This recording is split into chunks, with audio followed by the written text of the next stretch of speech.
To me, turkey hunting is such a one-on-one sport where you're putting your skills and knowledge and calling ability against a wild animal. It's me outsmarting that old gobbler. It's me communicating with him. It's me getting him in the gun range. It's me getting him in with an archery range. It's time with friends and family in the springtime when the birds are gobbling, the excitement of the hunt and calling, communicating with the wild birds. He's still out there in the distance and you trying to, persuade him to come on in. It's just the excitement level. It's very exciting to go challenge a bird one-on-one and talk to him and make him come to see what you're talking about. Each time you go out, it's a new learning experience, and there's always that hype and that excitement that only the wild turkey can bring. It's just a one-on-one contact. It's fun. All of those things add up to just a great time in the outdoors and great memories.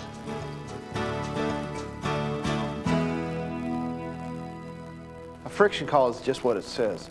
It's friction. It's two different pieces of material rubbing against each other to create friction that produces the sound of the wild turkey. The oldest type turkey call that's made today is probably the box call. Slate and glass style are probably right there behind it. Very popular. The tone's built right into those calls. A little bit of practice with rhythm, and you can sound like any wild hen out there in the woods. What really, I think, separates a friction call for, say, than a mouth call, that you got more of a pure turkey sound. They're real easy to use, they have a realistic sound, and there's a wide variety of different models to acquire different sounds. So yeah, they're very, very popular, and they work extremely well in the turkey woods. Basically what you have with the friction call, and this is the Black Widow call, is a pan with a glass surface and a carbon striker with a wooden bell on top. And basically what you do is you strike this surface of the carbon striker on the glass surface of the pan,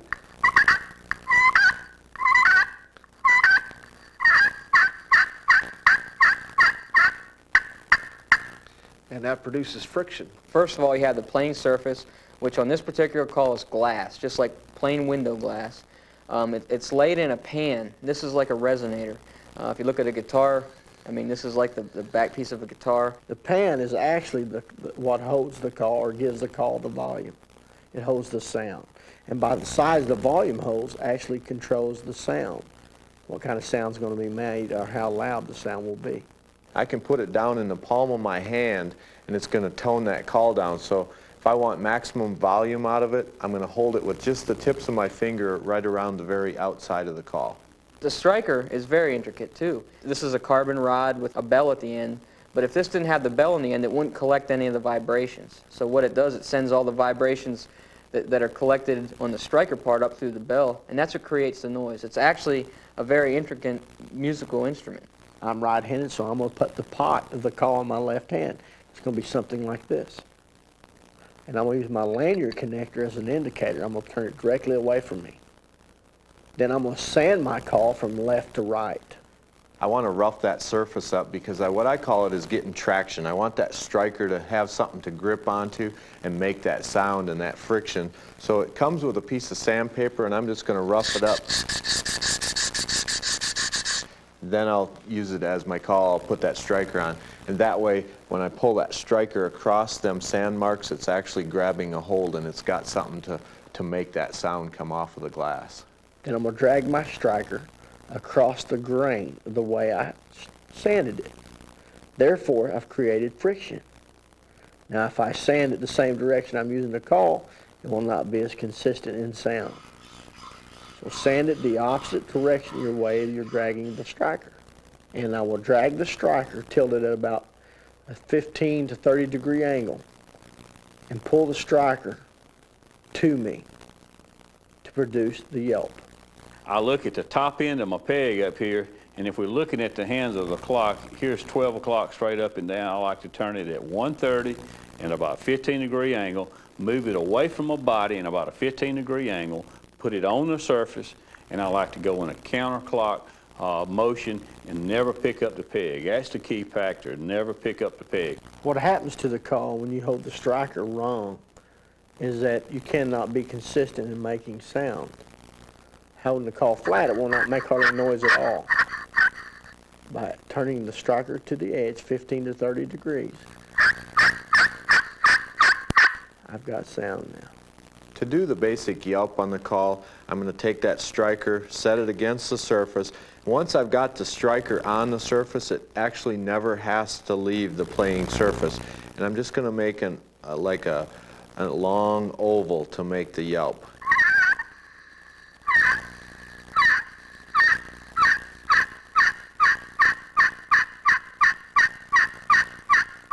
On the black widow here, it shows you where to make the short yelp. I'm holding it in my middle finger, index finger, and thumb. I'm using nothing but my fingers to do this in a circle motion. By moving in a circle motion, I'm using friction against the glass in the striker, which produces a sound. It sounds something like this. And you'll notice that the only sound I'm getting is when I come on the stroke that's going down. As I'm going up, I always want to keep that striker angle the same. I don't want to roll it back and forth, or I'm going to get sound going both ways. And I only want that yelp on the down stroke of my striker. Also, within any friction call, on the edge of the call, you will have a higher note. In the middle of the call will be raspier. Listen as I drag the striker across the call. On the edge will be high, and the middle will be raspy, back to the edge. So this is going to sound like, you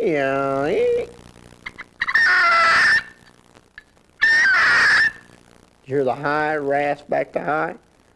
That's within any friction call. If you hen yelp on the side of this, move your striker to the center and make your circle larger, becomes a gobbler yelp. It's just more rhythm than anything else. And it's deeper on the inside. Here's the outside again. Now link. It becomes a gobbler yelp. So it's not as high pitched as on the edge.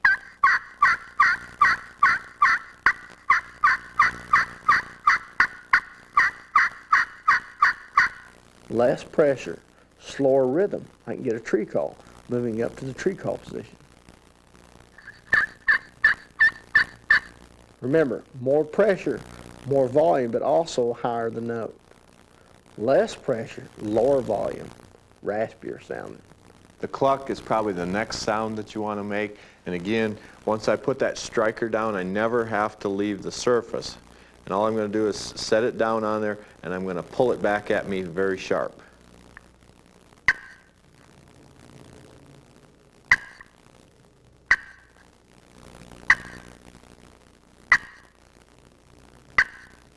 Now to do the cluck and purr, I'm going to skip and drag.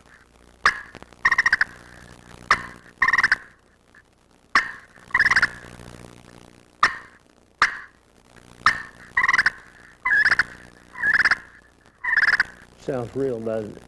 The purr is probably one of the most difficult calls to make on a slate, but once you figure it out, it's really simple. Most people hold that striker down too close to the bottom.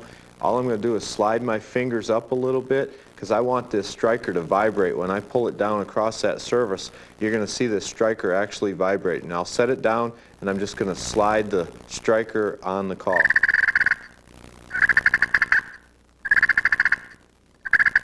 Now if I held it down too low, I'm not going to be able to get that vibration. And I just get it sliding, and I don't get the vibration that I need out of my striker. So I slide my fingers up, and it starts to vibrate real easy.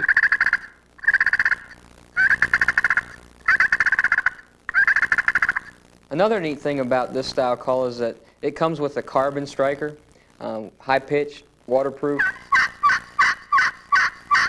But just by changing strikers, like to the magic wand,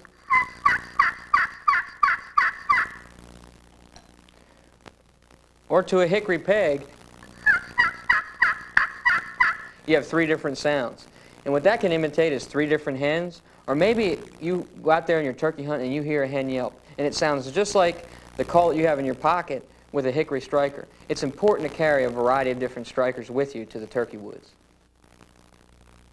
Wild turkeys have a very extensive vocabulary that they use to communicate on a daily basis, and it could mean tons of different things, from the sexual aspects of a turkey's life to the flock aspects of a turkey's life to alarm sounds and many different things. Before they ever even hatch out of the egg, you know, the old hen will sit on that nest and she'll start imprinting to those young birds in the eggshell. And those chicks will, they'll start peeping and come. When they come out of that eggshell, that hen calls to them.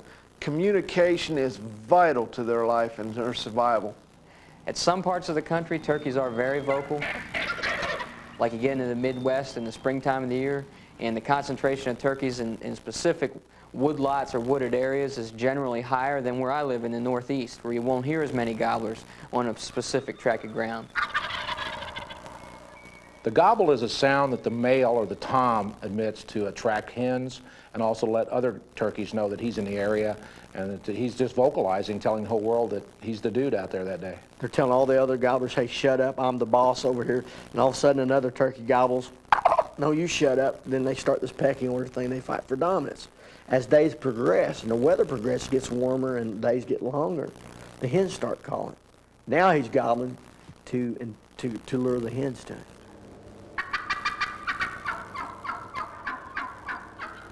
The reason the hen yelps is communication, it's a contact call. I mean, there's different types of yelps. And when they yelp with different types of excitement. You know, a subtle yelp is, if it's a contact call, she just first walked in there to that gobbler, she's saying, hey, I'm here. I'm coming to you. But if she gets excited, she's showing excitement. And one of the things to remember whenever you're making the basic yelp of a wild turkey is that each turkey sounds a little bit different, just like my voice, I'm sure, sounds a little bit different than yours. So when you're making those calls and you're listening to that yelp, all right, realize when you're using it, if you have the basic principle of that call down, it'll work for you. Cutting is an excitement call made by all turkeys. All turkeys meaning the gobbler and the hen. Gobblers will do it a lot in the fall. But when we're talking about the hen doing it, she's been dominant. She's showing aggression. She's showing excitement. The other basic call of the wild turkey, again, would be the cluck. And a cluck is used for a lot of different things. It's a single note. And what that is, that could be general conversation as other turkeys are around them and they're just keeping peace amongst each other as they're walking through the woods, scratching, looking for food.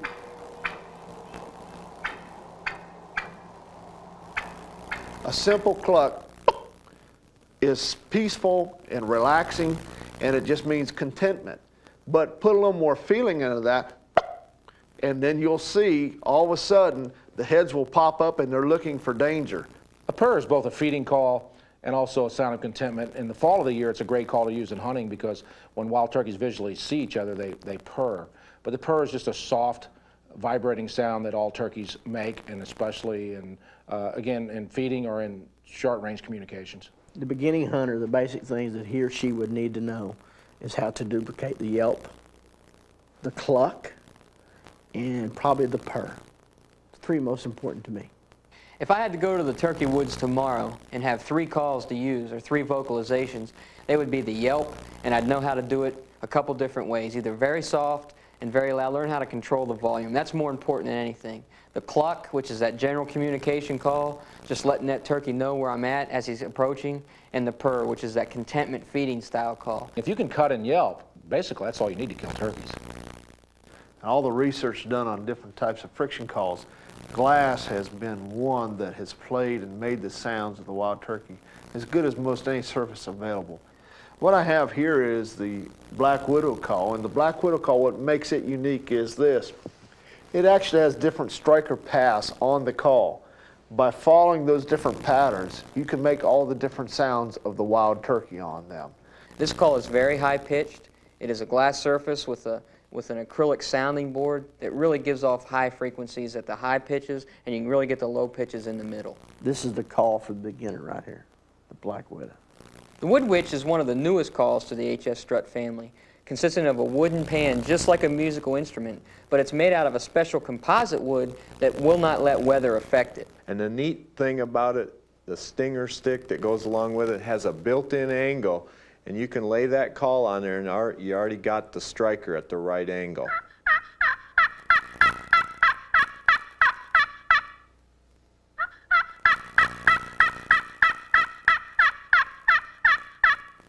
Another call that Hunter Specialties makes is the copper pot call. This call is probably one of the most effective calls that I've ever used, especially to reach out long distance calling to that old wild turkey gobbler.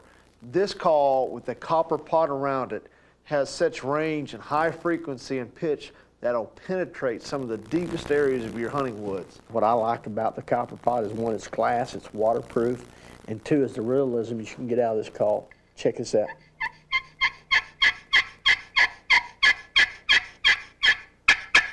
High pitch, high frequency, a lot of volume. A great call for windy days, or days that you can't hear very good. The triple glass is like our old reliable turkey call. It's been around for a long time. It's got 3 layers of glass in it, and it resonates just extraordinarily well. Good for long range cutting. It'll really carry out there a long ways. Or soft in yelping. Another glass call that Hunter Specialties makes is the Little Deuce call. The Little Deuce call is just that. It's a very small, round, circular type glass call. This call is really authentic and makes a lot of sounds of the hen turkey. Again, it has a glass surface, and that glass really gives a high-pitched sound.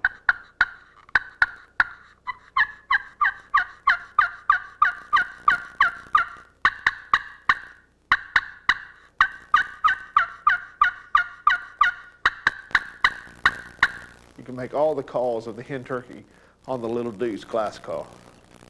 Moving over to the slate surface, one of the big differences is slate is a little bit more forgiving, and it's still high pitched, and you can still go from high to low. It's just a little bit more mellow in tone. The slate is most preferred by people that like to do a lot of clucking and purring. Not saying that the glass call is not a good cluck and purring call, but the slate, you've seen what, to me, in my opinion, I can get better realistic clucks and purrs.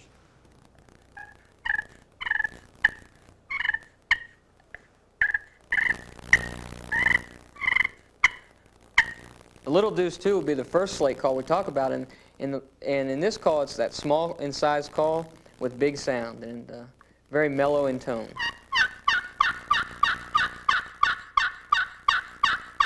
But you can still get that high to raspy sound. A lot of the turkeys you see harvested on our new videos are harvested with the Little Deuce 2. You know, a lot of guys prefer slate. A lot of guys prefer glass. But my favorite is the Little Deuce 2 because of the slate. I can get realistic clucks and purrs out of this call.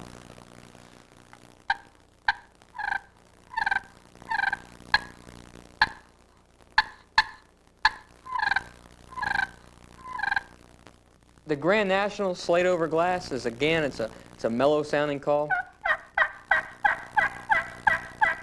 The best thing that I think this call is for is tree calls and clucks and purrs. Tree call is just unbelievable. Sounds just like that hen waking up in the morning, and this soft clucks and purrs that you can get out of this call.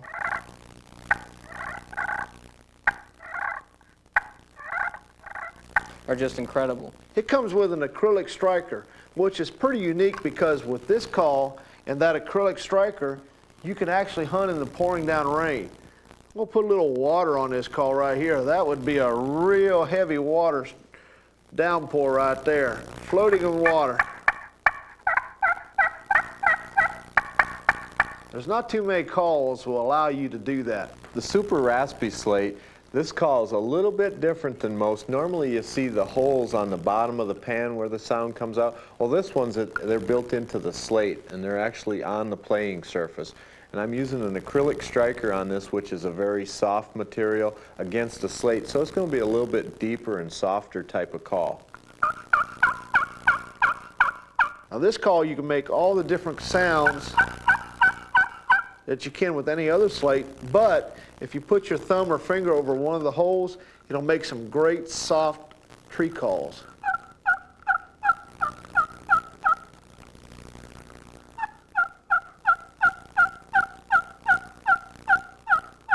And if you're doing a lot of close-in calling, this is a great call to use. You can really tone down your sounds with this call. If you're looking for a call that kind of does it all, it's waterproof, it's got a high frequency that will penetrate into the deepest woods, the Black Magic call would be the one you would choose. This call has a non-glare finish on it, a black coating on the striking surface. Most aluminum calls have a bright shiny surface on it. This call does not. This call comes with the Magic Wand, which is a rosewood peg and also a carbon tip striker. The aluminum surface coupled with the acrylic pan and sounding board makes this call very high-pitched and very realistic. And very loud. But you can also, again, get very soft with pressure control. Black Magic is an excellent call for long-range locating, too, like standing on a ridge and trying to get a turkey to gobble midday. Another neat thing about this call is it's maintenance free. You don't have to sand it. With all these combinations, it makes it a real deadly call.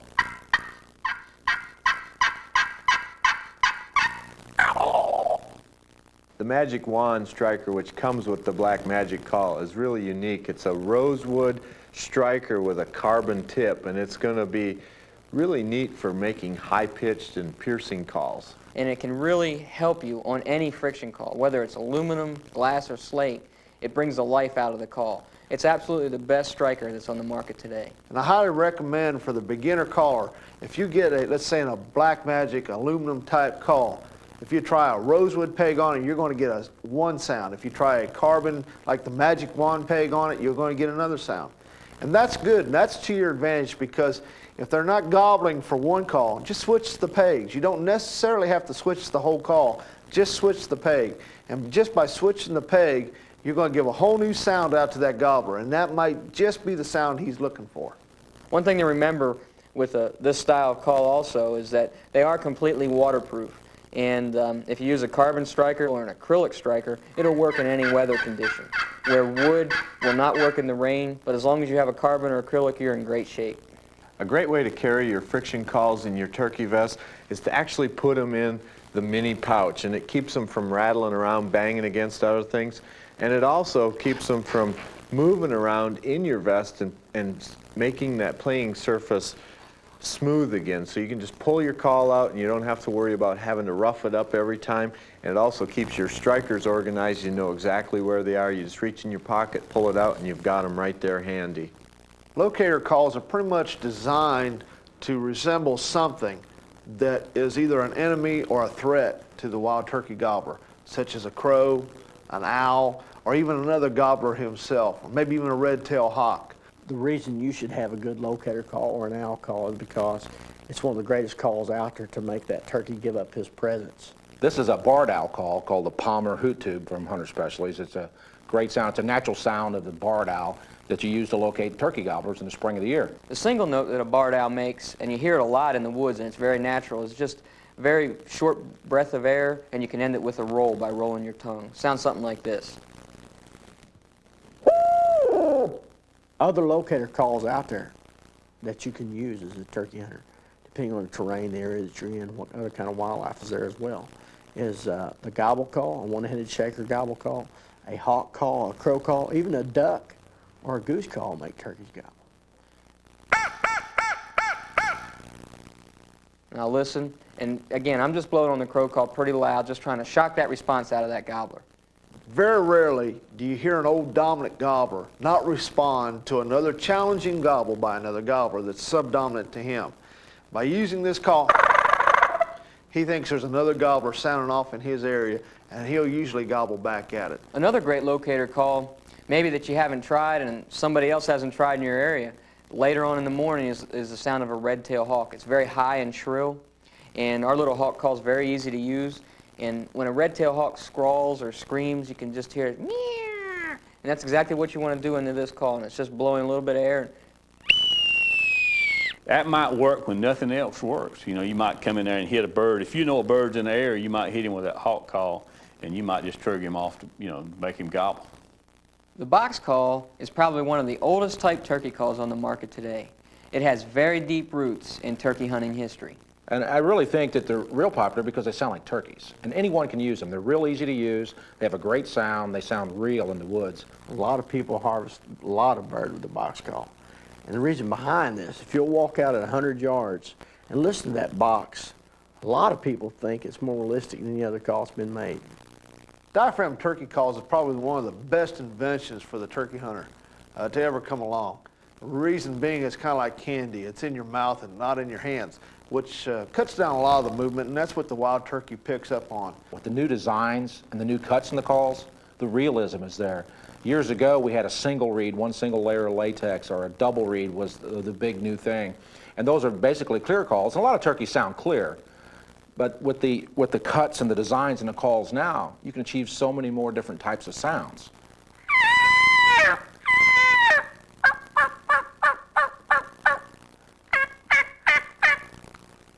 And that's how you produce the yelp. I think it's a must for every turkey hunter to learn to be able to use a mouth call a little bit. A turkey hunter can literally sound like a whole flock of turkeys out there if they need to in a given situation. Think about it this way. If you was building a house and you left out some of the procedures, how good of a house would you have? Same way with turkey hunting. You know, it's like going to battle. The more calls you have, the better your chances are going to be because it's different sounds of different turkeys. The more versatile you are, you're better prepared. Now that you have viewed this